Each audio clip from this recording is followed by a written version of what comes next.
Hi, Alice. Thank you so much for being on the Next Online podcast. We're super, super excited to have you as our next guest. First of all, thank you for being here. And My of course, pleasure. before we get started, I just wanted to ask a little bit about your background and how you got started in the marketing career. Sure. Oh my gosh. My kind of trajectory, my career path has been a little unconventional in that a lot of my chief marketing officer peers came up maybe through a really cool, like packaged application, consumer packaged goods, or they were in product marketing or product management.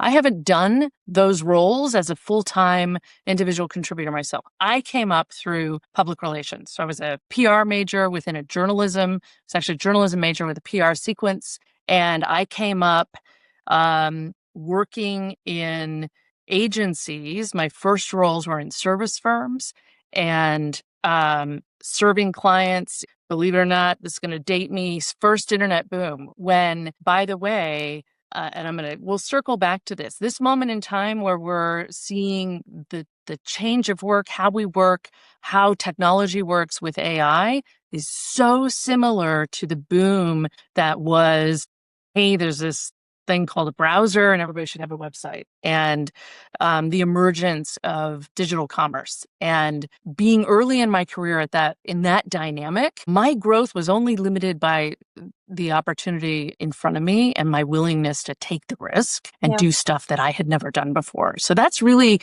kind of the defining theme of my career. I'm always willing to do things that I haven't done before. So it's not to say that I don't know what I'm doing. I do. It's thinking about what I've done and what I know and applying it in new ways. So public relations to corporate communication and investor relations to corporate marketing to chief marketing officer. Wow, that is amazing. I mean, what a phenomenal background. What a strong, strong background. The fact that you came up in PR is just a little bit different than what you're saying, the unconventional way of getting into that marketing industry, right? But how would you say, leading up to your leadership role now as a CMO, were there any defining moments that kind of led you to where you're at today? Oh my gosh, yeah.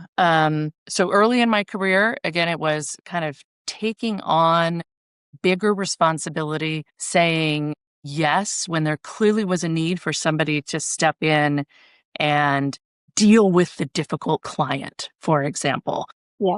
That's another theme in my career. I'm willing to sit across the table with the challenging big personality, whether that's the CEO or a marketing leader or the client CEO or chief marketing officer or chief product officer, who, by the way, always know way more than I did. It can be incredibly intimidating. Yeah. So leaning into always reflecting, kind of going into a meeting where, I was going to be leading a workshop, for example. I've done a lot of positioning in my career.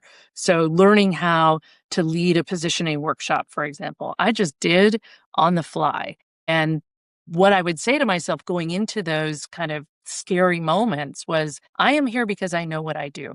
I don't know all the things that everybody else does, but I know what I do. And I know what we need to get out of this. And I'm comfortable being curious and asking questions and being in the moment and taking advantage of those serendipitous ideas and ahas that you have when you're working with a group of people.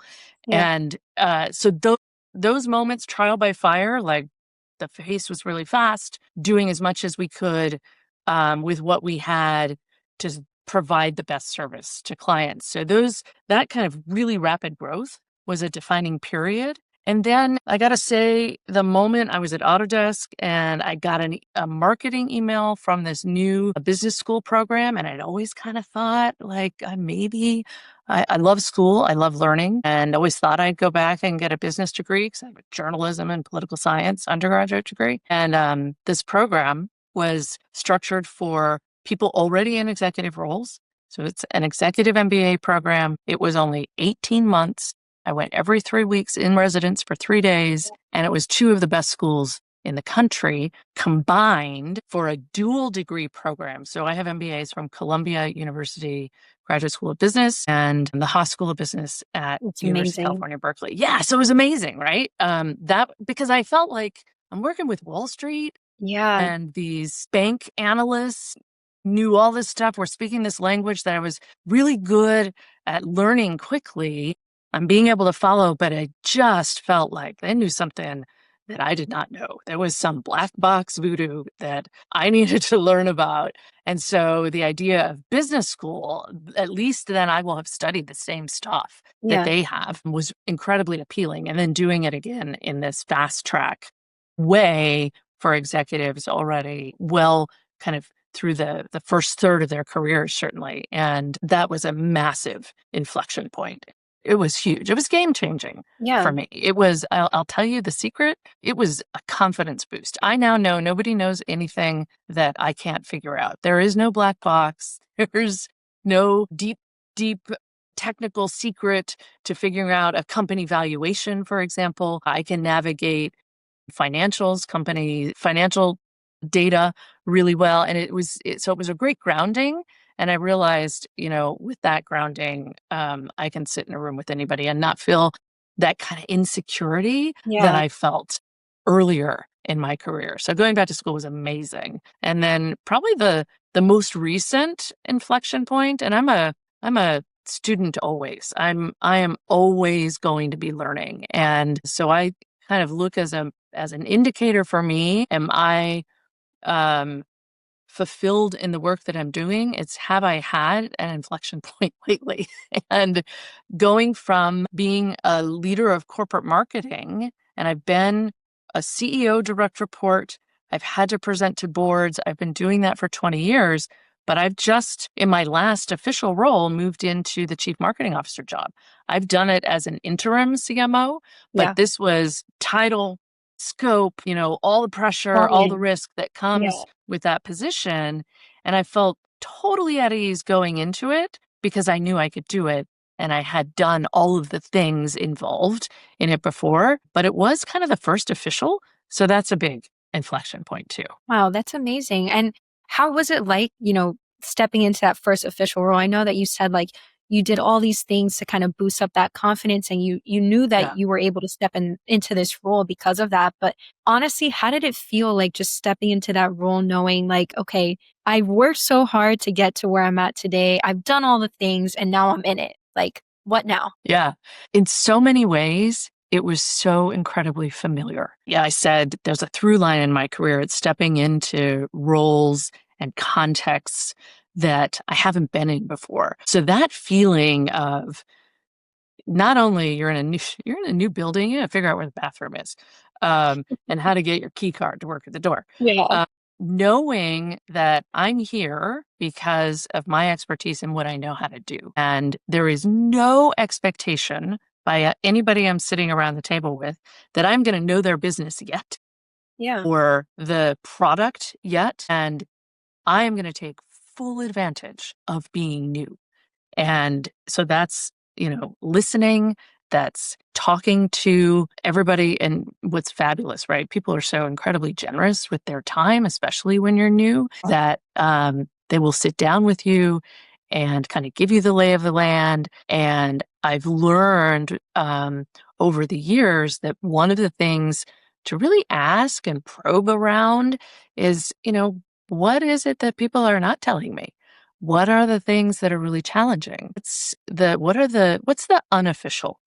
Every company has a culture, whether they've been intentional about nurturing that and creating it, or it's just the default culture. And a lot of those norms are, everybody would agree, are the norms, but there's always the kind of unspoken, right? And so Very getting true. to know that stuff and knowing to ask about that and probe a little bit about that, I've turned that's become a secret sauce, if you will, a kind of a really great way to make it through that first 90 days and come out as, not completely new. I've been here a quarter now, Yeah. but I kind of have a sense for what the vibe is, how things get done, who the opinion leaders are in an organization, because it's not just the hierarchy and who reports Yeah. to who, but how actually do decisions get made and problems get solved? What is conflict like Yeah. at this company? And so that's my early days, kind of figuring all that stuff out. Because then you can figure out, okay, what do I do with it? How do I work through? Who are the critical people I need to partner with? And so much of getting work done is getting work done through and with colleagues and partners, whether they're internal partners or external partners. Yeah. And so, it's about relationship building. And the huge early part of building trust is just listening and reflecting back what you've listened to make sure you really get it. Absolutely. I mean, I love that approach. I was just jotting down notes on how I'm going to be, starting to implement that myself the whole 3-month period and not just figuring out and listening about what the brand is and what you're supposed to do there from a marketing perspective, but Yeah. also like you're saying, like honestly figuring out the culture, what it's like to work with new people, that all has a huge effect on how you're able to implement those things that you're there to Oh, do. yeah. Yeah. And, there's a lot of cues and clues Yeah. in kind of that exploration you can do around, again, decision making, problem solving. Oh my gosh, conflict, right? Yeah. Is there, and I've worked in organizations where it's like this, is there a gap between, say, at an all hands meeting with all employees, what the CEO says is the way things are and what everybody actually experiences? Yeah. That's a really challenging place to be and trying to figure that out. And you'll learn so much from, again, your peers within your function, but then getting to know your colleagues and collaborators in adjacent functions and even people you may not work with a whole lot, but I found it's really incredibly useful to get to know people in the functions that are critical to the business. They may not be customer facing, but friends in finance. Oh my gosh, can't go wrong with friends in finance, right? And in IT, oh my gosh, big partnerships with people in Huge. IT, right? Huge. Investing, and not just in the early days, quite honestly, but throughout your time at an organization, building relationships with these people whose roles are to certainly, in many cases, serve customers, but as importantly, ensure that everybody doing the work has what they need to get it done. And Absolutely. you never know when you're going to need those relationships to get your thing done. Produce the big event or conference or customer experience or campaign in whatever way. Yeah, absolutely. And I think it also, that reminds me, like going back to our prep session, it all kind of ties into how you're saying that as marketers, we need to be business people first and honestly build Yeah. those connections within different departments, let's say at a company, and building those relationships. And it just got me thinking back to that, like, how do you think people should go around navigating that, like building those Mm, relationships in different departments? Because I mean, I feel like someone in marketing would be like, why would I be talking to finance? Why would I be talking to IT, especially today? yeah. I'm going to start with finance. So I guarantee you, in whatever organization you're in whatever sector, and honestly, whatever size organization, you leading marketing, the person leading marketing is going to have a finance business partner. And that can be often the CFO, it can be a vice president of financial planning and analysis. It could be, if you're a large enough organization, that there is somebody, a financial analyst, who is your official finance business partner for your function. You Yeah. may not have interaction day to day with that person, but somebody up your line of command does. Totally okay to say, hey, could I do a one-on-one with you? I want to make sure that I understand how the work that I'm doing in my role leads and supports the initiatives of marketing. And I know it's really important that we're working with finance on not only funding our strategic initiatives, but measuring them. And so I'd really love some finance perspective on how we're doing that. And how might I help you do your job? Because here's a secret. Our business partners over in finance, because marketing is changing, has changed in the last 5 years. Right now, huge kind of emerging changes given the use of generative AI and LLMs, right? is going to change again. And we're figuring it out. Nobody's done it before. And helping, again, our business partners in finance in particular understand how is it that these new things that we're going to do are going to help us reach prospects when they don't know who we are, Yeah. or accelerate pipeline through deal flow faster. So we're thinking about value velocity, volume of pipeline, and how we can increase close rates, closed won rates. Or I work in enterprise SaaS software. It's a Hmm. subscription business model. It's as important for us to keep and expand our existing customers as it is to acquire and begin to serve new ones. So, marketing applied to that retention and expansion of Yeah. our current base is a whole other kind of marketing. And Absolutely. finance needs to understand that too. We use words in marketing that everybody has familiar with, but they aren't necessarily defining in the same way that Yeah. we do as marketers. Brand is a terrific example of that. So I think, getting to know your finance business partner, your HR business partner, again, IT and security, customer success, people in sales, like getting to know some AEs, right? And BDRs and all the people involved in a customer journey, whether they're in your day to day, they are part of that ecosystem that your work is contributing to, and understanding the context in which our work applies as marketers, whether you're early in your career, you're kind of in the middle, or you're leading, understanding that context. When I talk about being a good business person, that's what I mean. It's Yeah. understanding the financial model of our company. How is it that we make money? How is it that we can not make money? How is it that we Yeah. serve customers and keep them around? That's the context. And so you're reaching out to your internal colleagues to understand their roles and help them understand yours. Marketing is one of those functions where everybody thinks they know how to do it, Yes.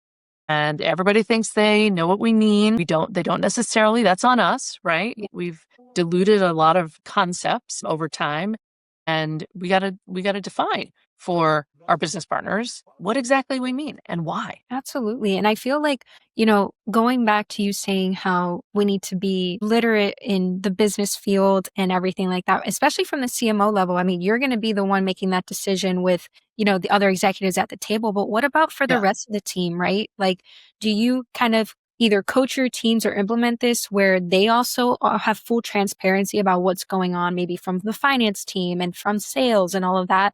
Because I feel like from what you're saying, and I'm honestly learning so much now as we're going, is like it's important to know that no matter what level you're at, because it's just going to help you become a better marketer. I would say going back early in my career when I worked for a firm called Blanca Notice Public Relations, huge technology, PR, and communications firm. Yeah. And I would tell my teams a couple of things going into a client meeting. Let's say we're pitching a prospect. Yeah. Or, it's an existing client. The stakes are really high. We've got a product launch, and so much of that launch is riding on our ability to engage industry analysts, to engage editors and writers on the earned media side. Yeah. And we have to understand the value proposition of the product, the competitive landscape, the macro business or tech trends that we're fitting into. And so one of the ways the client becomes really confident in us is obviously by us demonstrating in our conversations with them, by what we contribute to that conversation, how it is we're on top of all of that. And it is super scary when you're an account coordinator or a brand new account executive, or maybe you're an account supervisor, you're new on the account, you don't know this client. Yeah. It can be incredibly intimidating to go into these high stakes meetings and you don't feel like you know everything that you need to know. And so we would do prep, because everybody, if you are in that meeting sitting around that table, you have to contribute. Nobody gets to sit at the table silently. Yeah. And so going in with an idea of what you're going to say, what you're going to ask, what you're going to be listening for is the prep that would help everybody. Because I remember vividly being in that seat, like, oh my Yeah. gosh, what am I going to say? I don't even know what to ask. Yeah. We would prep, these are the kinds of things that you can ask. these are, and so everybody on my team would have kind of that list and have something to say. So prep going in to understand what you're going to be able to contribute. So you say something. Again, you're there.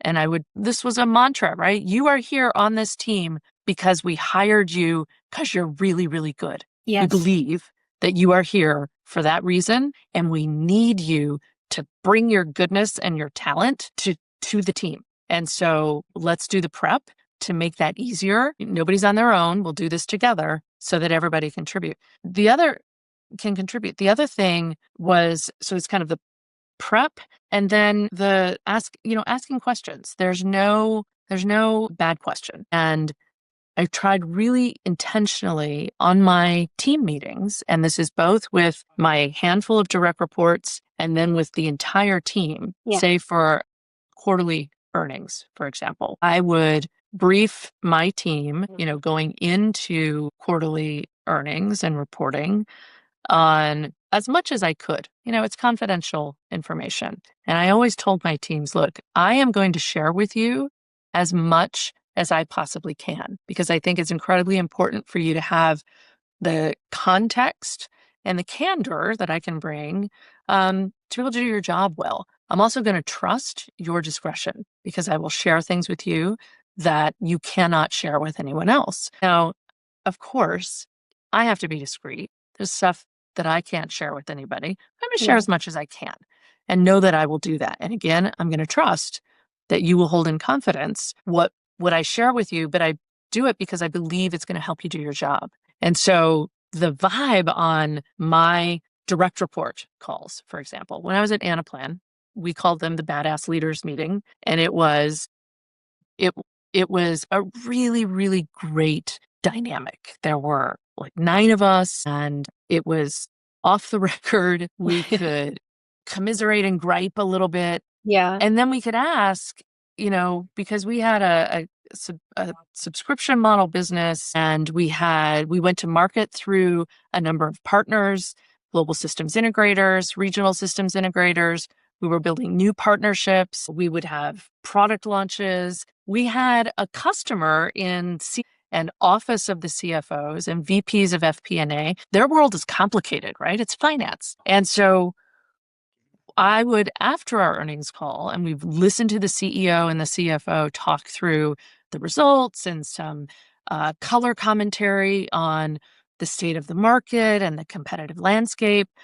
And it would just be time to like, okay, what exactly does it mean that when a business unit at Coca-Cola was a big customer of ours, and they're talking about how they're able to deliver results through continuous planning by having visibility into foreign exchange rates and what a difference that made to the CFO at Coca-Cola. And somebody wasn't quite following that logic. And we're like, okay, let's just break it down. This is what that looks like. Here's why it matters and why they've never been able to do that before. So it's a huge deal that they can now. So we could just kind of pull apart what exactly, what's the difference between gross retention and net retention, for example, in our business model, and why does that matter? And some of oh my gosh, in the technology sector, we love our acronyms, and people use acronyms all over the place. They do. And so what's that thing again that somebody's talking about?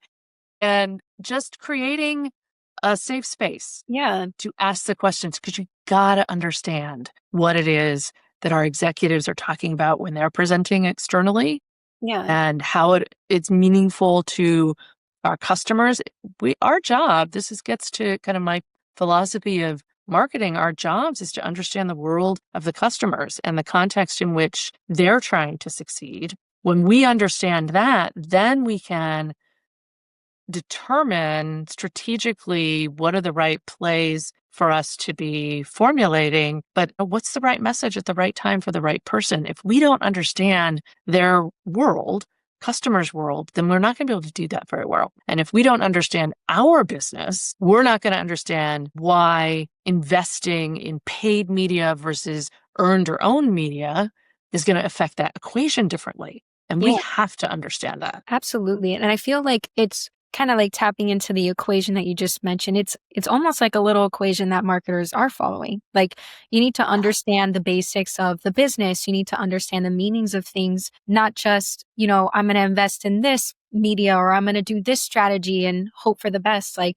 it's all little mathematical equations, science behind it, however you want to put it, right? Yeah. And I feel like the fact that you are also so transparent with your team and like, I feel like you've built and have built like a comfortable environment from what I'm hearing so far. I mean, it makes it almost easy to kind of do the job that you're there to do confidently without feeling like, Right. you know, I can't say this or I don't know, I'm not sure, and I think that's something that's super important because at least now marketers kind of getting into the industry, like I have friends of mine that are like, I have no idea what this means. And I don't know if I should say something. And it's like, I'm always advocating, like, speak up, ask. I tell my team, I'm like, Yes. ask the questions. There are no such Yeah. thing as dumb questions. Like, don't Yeah. say this might be a dumb question. It's not. Yeah. Never say But that. Never yeah, preface, right? never, never. I Yeah. always say that. And it's like, I feel like that's super helpful to feel like and hear from you this is something that you're doing at a high level and you make your team feel very seen and heard, like just from what you're saying. So that's Yeah. amazing. I will say, so there's some judgment, right? In the asking of questions moments. Yes.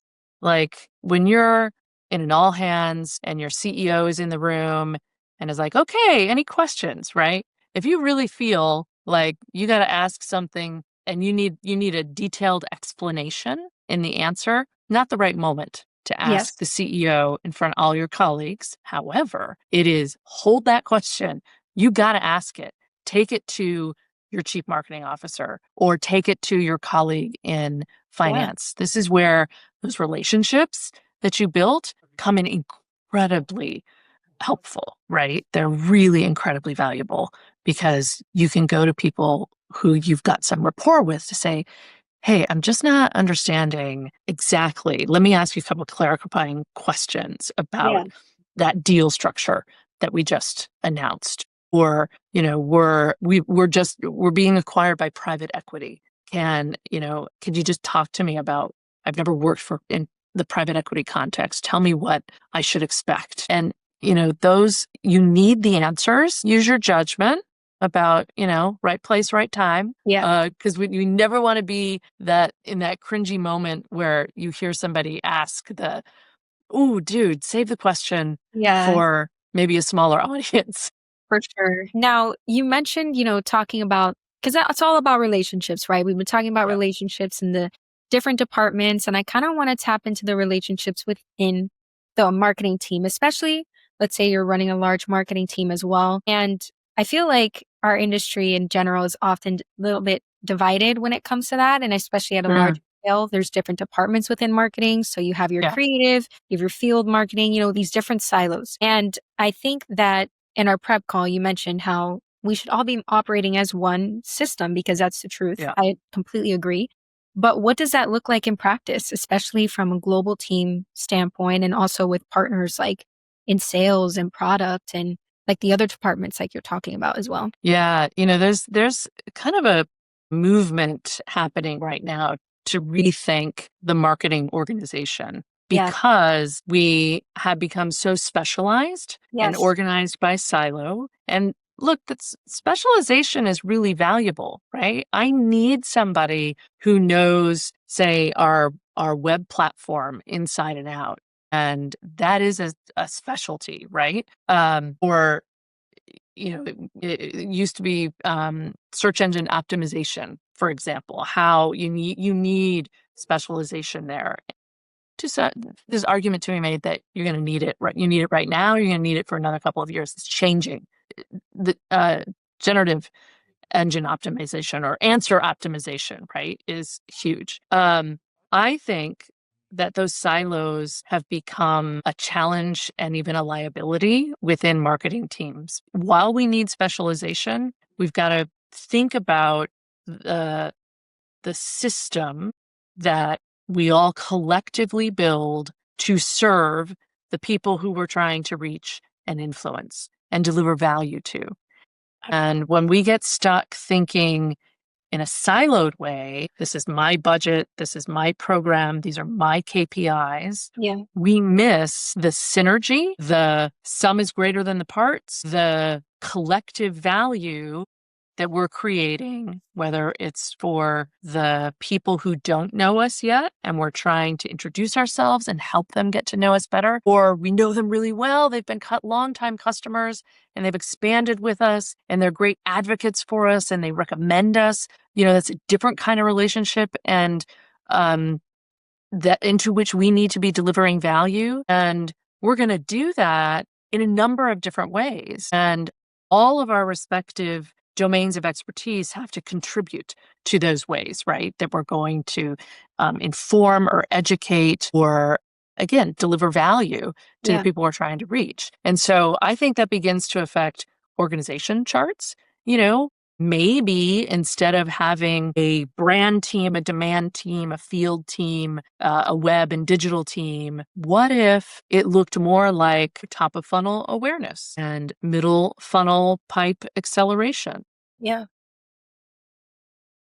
customer advocacy, onboarding advocacy, loyalty? It's, quicker time to value and ongoing relationships. And we think about it more from a buyer journey, a customer journey perspective. And all of those respective technical disciplines within marketing get applied across a customer journey. But maybe there are pods and we are deployed and deploy expertise into those different pods. And again, we're thinking about a system that is facilitating a journey, uh, budgets, teams, metrics, Yeah. just by those silos, which utterly lose sight of how do people buy? Guess what? All those silos are trying to reach the same people, the Exactly. same people.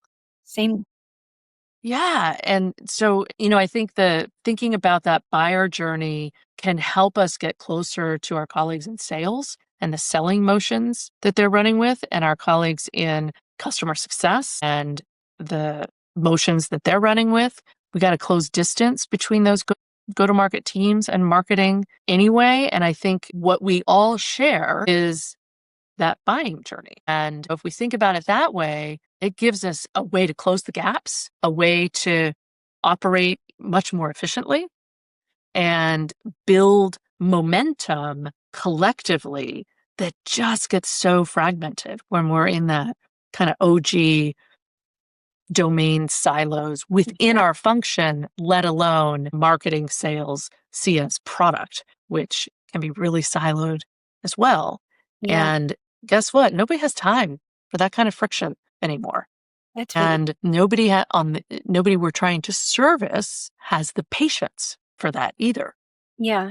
If we're getting in our own way, customers and prospects are not going to wait for us. So I think there's a really terrific opportunity to reimagine what does the marketing team look like? How do we deploy the talent that we need? What kind of talent do we need? What kind of skills do we all need to be adding to our portfolio of expertise so that we're marketable in our careers? Yeah. And I think getting out of the siloed thinking is the first step in that direction. Absolutely. And I feel like I like how you put it, like it's the buyer's journey across all of these different departments that are supposed to be working together, because at the end of the day, you're all trying to reach the same goal. And Yeah, instead of same people.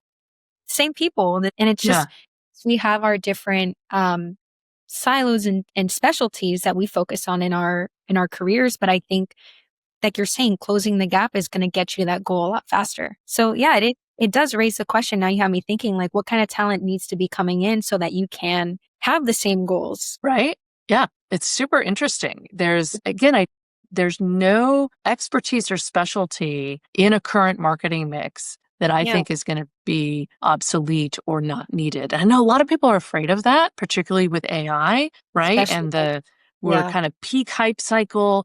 And so much of that hype is AI is going to eliminate jobs. I'm yeah. of the mind that AI is changing our jobs and our work, both from a tools perspective and opening up new ways for us to get things done. And there's huge Absolutely. productivity and efficiency in that. But, there's also a whole new kind of thinking that we're going to have the capacity to do when we begin to use LLMs as thought partners, as analysis partners Yeah. to help us scan data and recognize patterns in customer data and in signal data and in market data and uncover new markets, uncover new ways to go to market, uncover new ways for our product to deliver value to our customers. And that's huge. That's huge. This kind of gets to my view of marketing, which Yeah. needs to be in service to the market. We got to know the market better than anybody else internally, know our customers, know, again, the context in which they're trying to succeed, their competitive landscape, all the pressures that we can help them, that our solution, the thing we sell, can help them overcome. But we got to understand the context in which they're doing that. And I think the way that we think about our work in marketing should be informed by, again, the business, who it is we're serving, Mhm. and how do we use the tools we have today that we've used historically, but how do those change? And what do I need to learn to be able to use the latest at my disposal to be really effective in my work and always be learning and up leveling and expanding Yeah. my skill set? It's critical. And I feel like that also goes back to, finding people that are also open and willing to do that. Because right now, I feel like a lot of people are scared of AI, but like Yeah. you just said, and I also agree with this too, like we should be embracing it, learning it. It makes us more efficient. That's just, it all goes back to how when you mentioned in the beginning, it's like the boom of the internet. It's the same thing now. And Yeah. it's like if we don't adapt to it, then those people are going to be left behind. Yeah. And feel like the type of talent that needs to be attracted to some of these companies now is you need to be willing and knowing AI, like willing to learn it, especially because in marketing changes fast, technology changes fast, right? So I feel like at the rate that both are kind of moving fast, why not try to leverage one to get you there a little bit faster? I know that was a mouthful, but that's kind of how I think about it too. Yeah, and I think we have to, Yeah. right? Think about, you know, 20 years ago, 15 years ago, digital marketing. If you looked at that marketing org structure, Yeah. right? There was, the events team and the brand team and the campaign team, and then there was the digital team and digital marketing. Well, we largely don't have that anymore because all of our work is digital, right? Exactly. Yeah. And that same kind of baseline reset will happen using LLMs and lots of flavors, not just LLMs, of artificial intelligence and the way that we understand the capabilities of those tools, what Yeah. at the root they are, and by the way, what the limitations are. I think there's an awakening right now, for example, and this is so relevant to marketing because marketing leverages the written word, whether we express it verbally or actually in copy that you're going to read. But there's this sense that we can use Gen AI for content creation and we can eliminate all of the marketers who create content. If you want utterly mediocre content, that is the way to go. You Yeah. cannot rely solely on Gen AI to create thought leadership, to create content that again provides a level of value that is provocative, that is value add for customers in their worlds. If you're relying solely on a tool that is going to revert to the mean, it's going to give you Yeah. perfectly average copy. I cannot think of a CEO for whom perfectly average is okay. Now, we got to use Gen AI to do things fast. We need Gen AI as a thought partner, whether you're writing or you're strategizing. Yeah. But I think it is a fallacy to think that we can eliminate all of the creative talent on our teams because we now have machines that can do that work.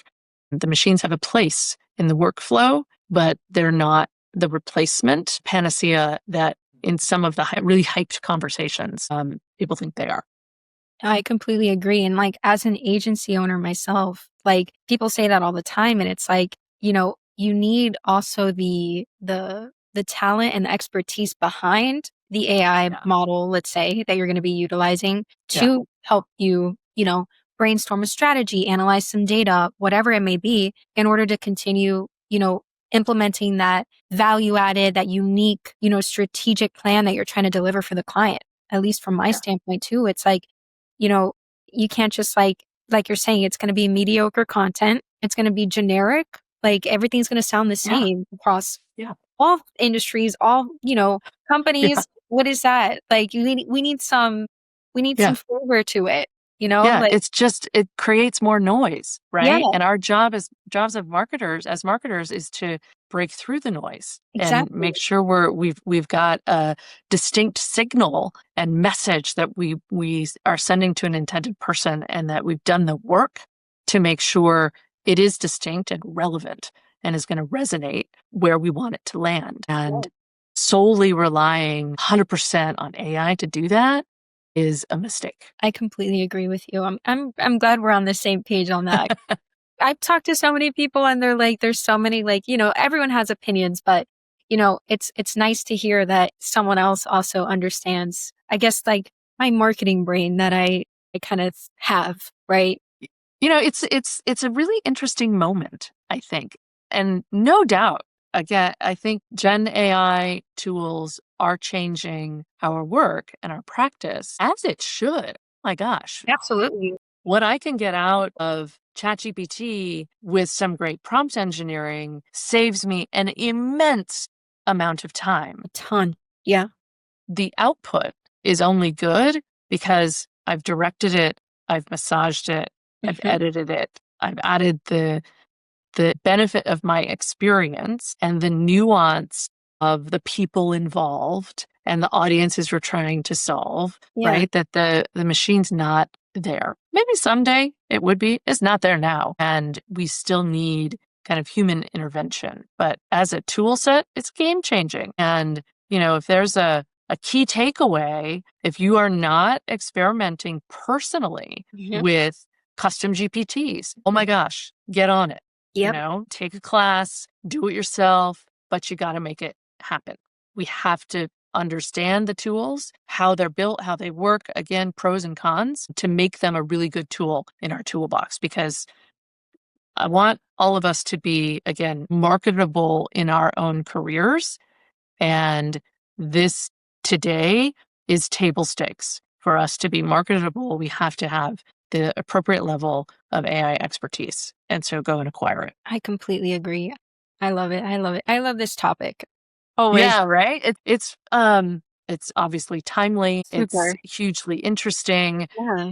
I was just at this conference last week with a bunch of CMOs, and it is, the number one topic Yep. because everybody is exploring and experimenting, and also agrees that as critical as this technology moment is, understanding what, again, it's kind of comes down to pros and cons, right? How to use it, when to use it, why to use it, and how do you augment with the expertise that we've built in our careers to use it really well. Absolutely. I love this. I love talking about it. I love picking everyone's brain about it too, especially in the marketing field, because I feel like we all kind of understand each other on that standpoint. We do, but I'll tell you, there's still people who are resistant. Oh, it's not going to affect my world. We don't sell a product, or the thing that we sell to customers has nothing to do with AI, so it doesn't mean anything to us. There's kind of that flavor Yeah. of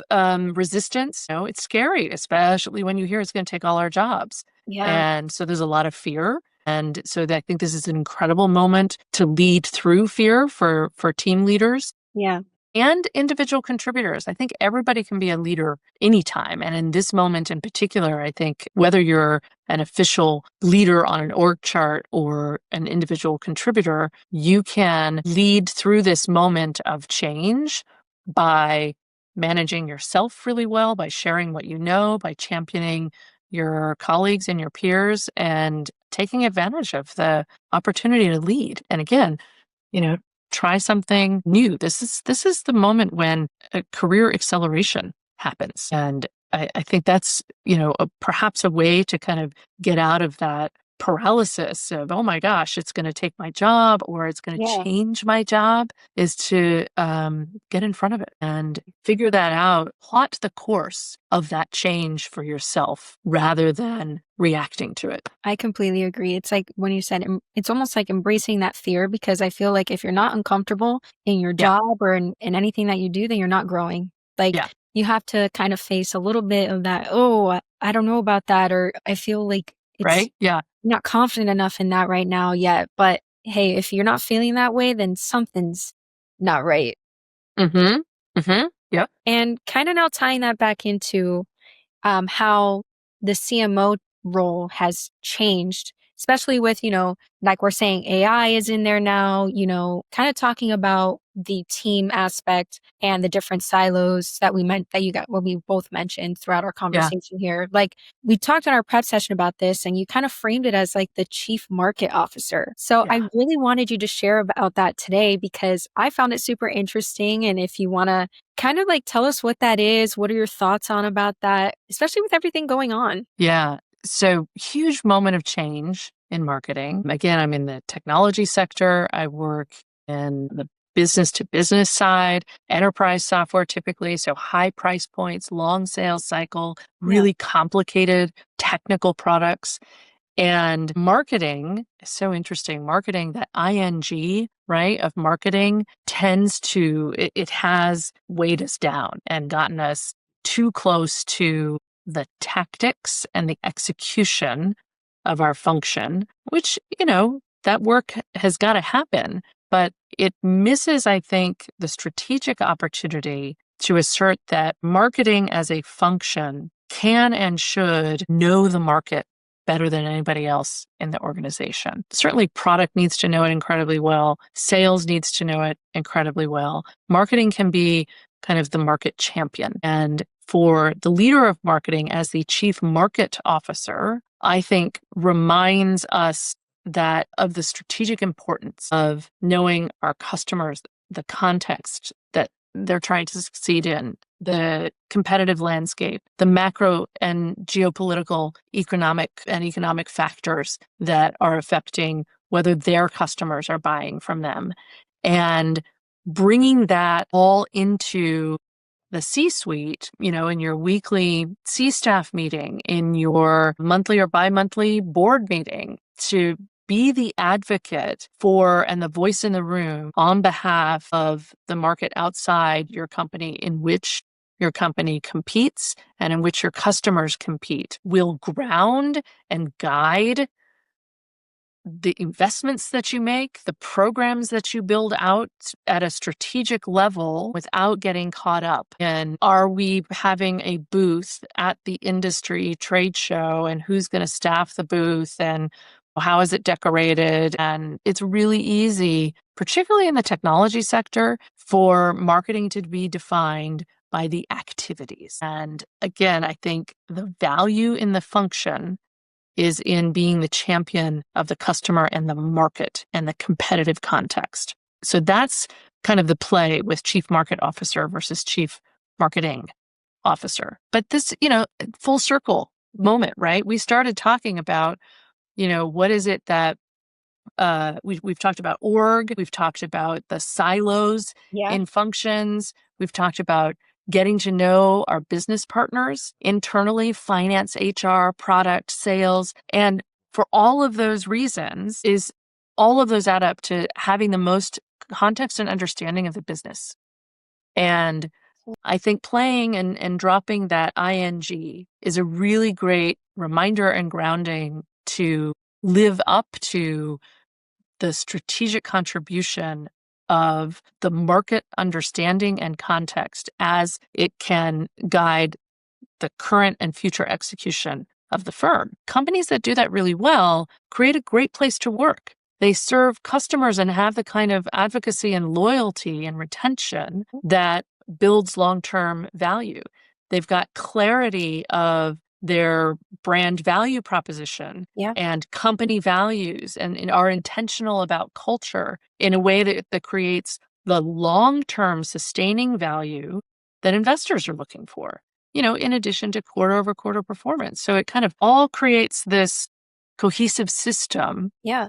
that is clear and mobilizing and interesting and helps you weather the inevitable, market down cycles that Yeah. companies are going to have to contend with. I really think there's something really interesting and provocative about a chief market officer versus a chief marketing officer, and to think about the function as this champion of the market, an advocate of the market in all its dynamics for an organization. No, I love that mindset. And I love that the shift of that too, because I feel like people don't really look at it that way. But based on our conversation today, I feel like it's going to open up a lot of eyes because we've talked about, like you're saying, the full cycle.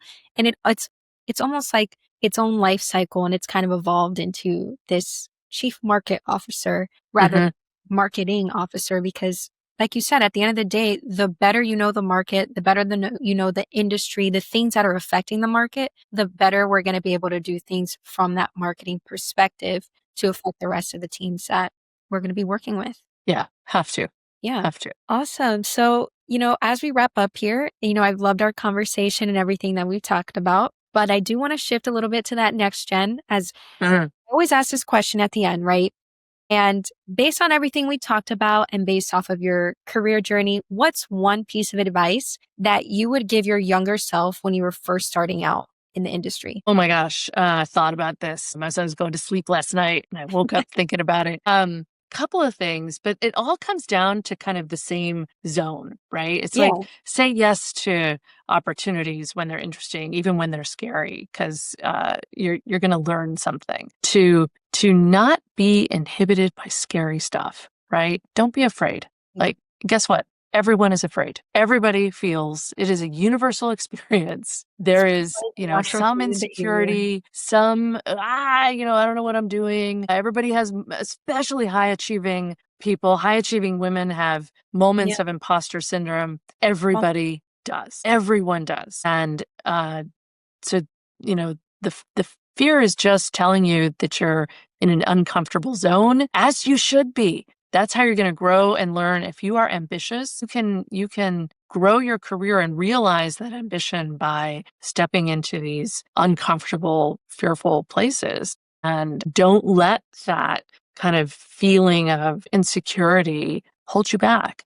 Because again, everybody's afraid. Nobody knows what they're doing. It's so Lean bad. into, you are there in the room. The opportunity is presenting itself to you Yeah. because of everything you've done and earned. You've got the right expertise and talent to kind of move into that unknown place. And you should. Yeah, I completely agree. So I think that's all we had for today. Thank you so much for being on the podcast. I've had such a wonderful conversation with you today, and I hope our listeners learn a thing or two about your journey and everything that you spoke about. Oh, it's my pleasure. This is always so fun. Thank you, Karina. I really appreciate the opportunity.